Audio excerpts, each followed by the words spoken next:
Good afternoon. Welcome to the Long Live Third Parties podcast. Free Press Media Press Inc., a third parties books publisher, sponsors this podcast. I'm Andrew Bouchard. What's good, Evan? Hey, you can hear me? Yes, I can. What's good? Perfect. Hey, just got home and finally get to sit down. Excellent. We're glad to have you. Today, folks, we have Evan Friske from the Sam Party, and we're going to talk about the Sam Party today. So welcome, Evan. Thank you.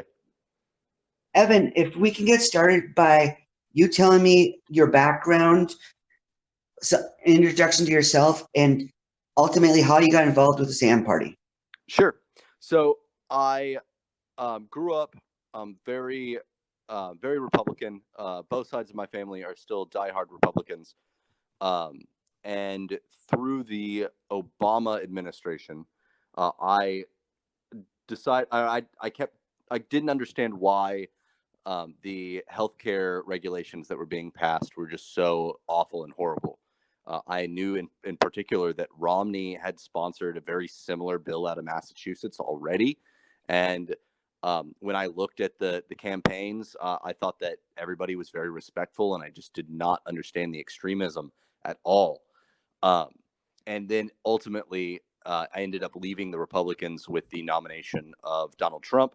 I still would define myself as a conservative, but I would define the Republicans that are supporting Trump as nationalists and not as conservative. And I end up making a hard political break with them in that way. And then I've got a number of liberal streaks that have grown on me at the same time. I went and got I went and got 2 degrees in philosophy and now teach at Houston Community College. And I initially, when I left the Republicans, joined the Modern Whigs.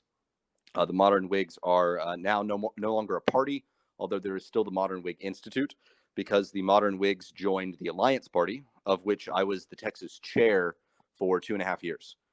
I opted to step down from that Alliance Party chair position not but a week ago, and now have only recently joined with Sam as my next step towards my volunteering with third parties. Excellent. That is interesting to find out. We love to hear those stories.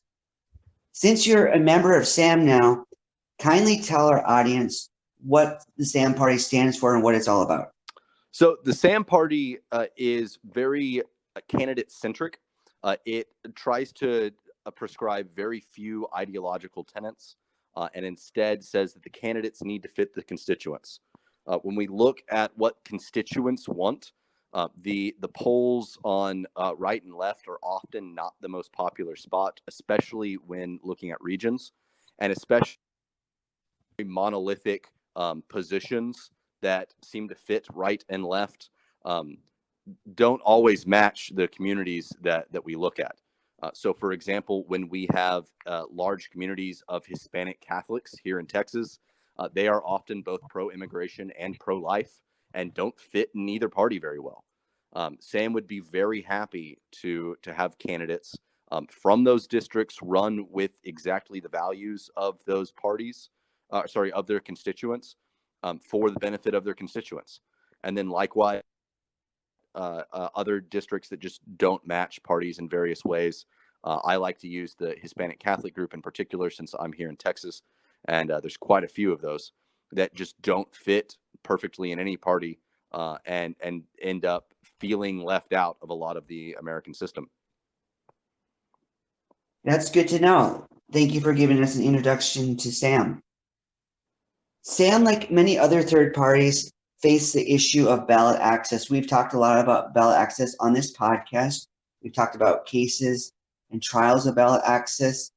And whenever you look at third party material, that's one theme that they're stressing because that's a battle they constantly have to fight. So kindly tell our audience here about your experience with ballot access and how it applies to you. Yes. So ballot access in Texas, of course, is not easy. Ballot access, in order to run as an independent, is actually very smooth.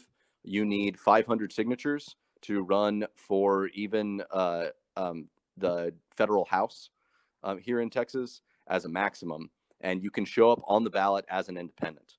But for a third party, you need 1% of the gubernatorial vote, and all signatures must be gathered after any runoff elections as well. So often there is a 30-day time limit to gather these signatures.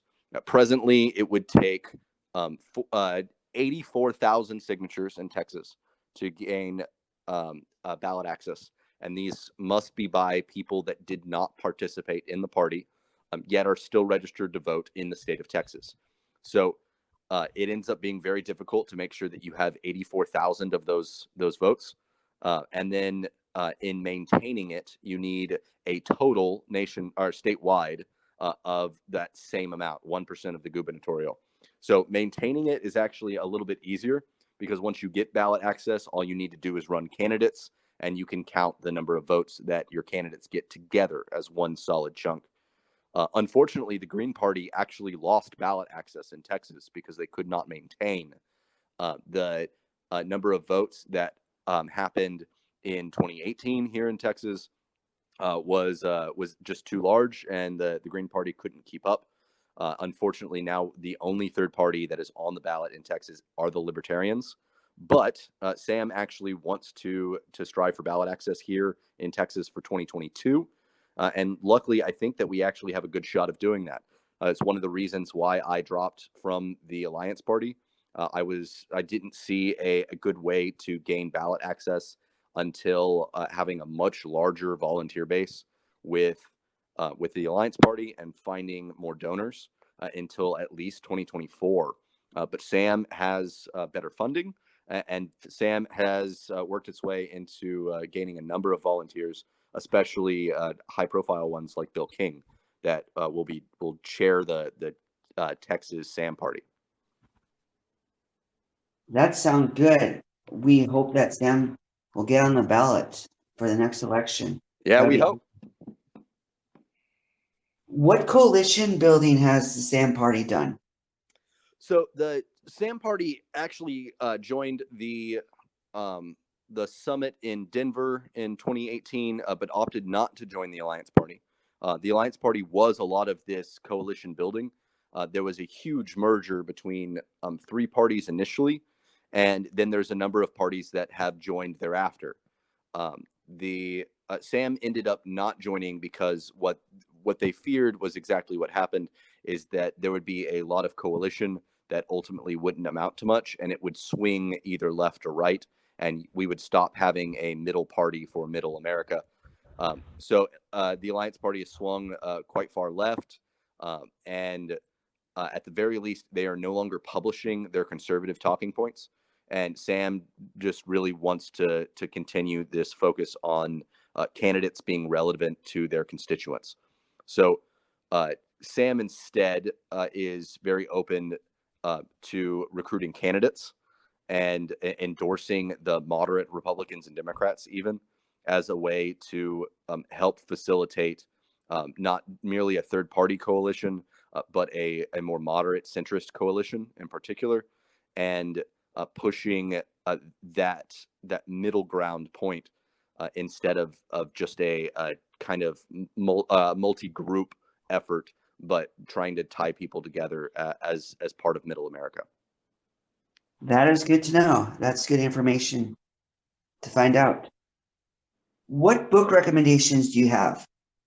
So the main book recommendation I would have is Unapologetically Moderate by Bill King. I suspect, although I've not been told this, that Bill will be a candidate for governor in Texas. I'm not 100% certain that he's going to opt to do that.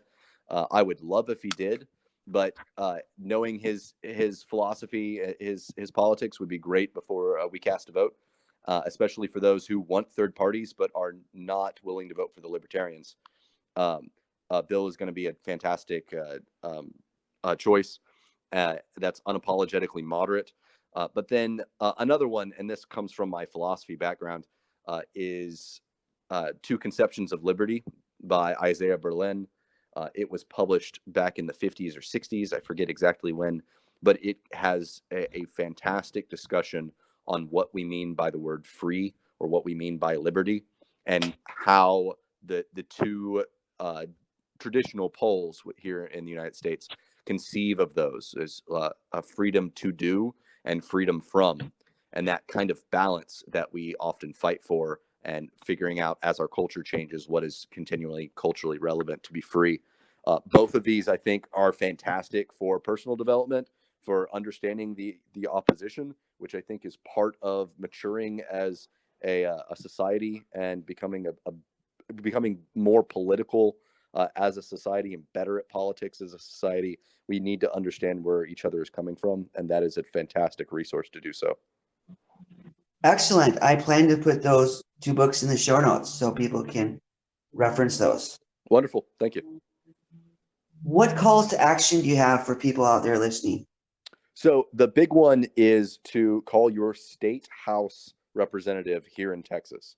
So Texas in 1985 put a law on the books that requires a majority. That word ends up being very legally important here. A majority in order to elect somebody into office. By majority, they mean not proportional, which means their ranked choice voting and approval voting both are illegal. I know Austin's got it on the ballot to approve ranked choice voting, and I find that to be awesome, and I want them to go through this and challenge that law. But I fully suspect the Texas Supreme Court to shoot it down. I fully suspect it gets overturned, because there is a law on the books that says you have to win by majority vote. This is confirmed by Greg Abbott, who was Secretary of State at the time and wrote a specific piece on the word majority. And there's no way that this is going to get through without a lot of fight. And that's what we need to bring to the table. We need to call our state reps and have them change this law. Otherwise, it's going to be an unnecessarily uphill battle.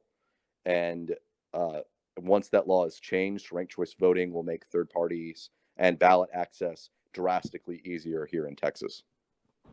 What's the name of that law? So when we contact our representatives, we can give them specific something to refer to? We're going to have to put this in the notes too. I know it's Section 7 of the Texas Election Code, but I forget all of the points.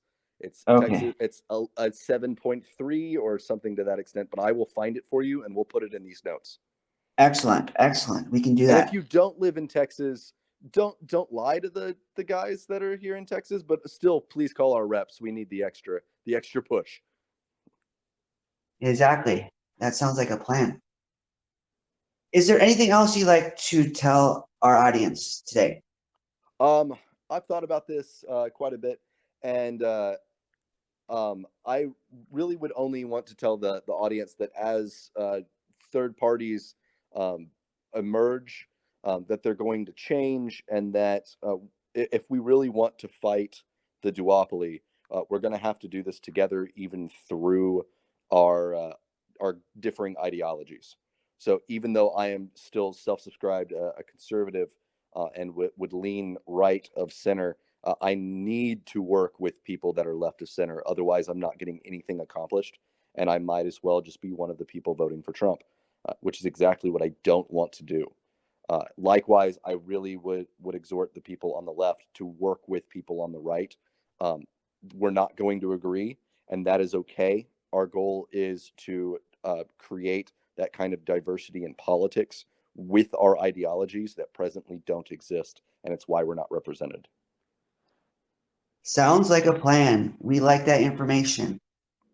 Indeed.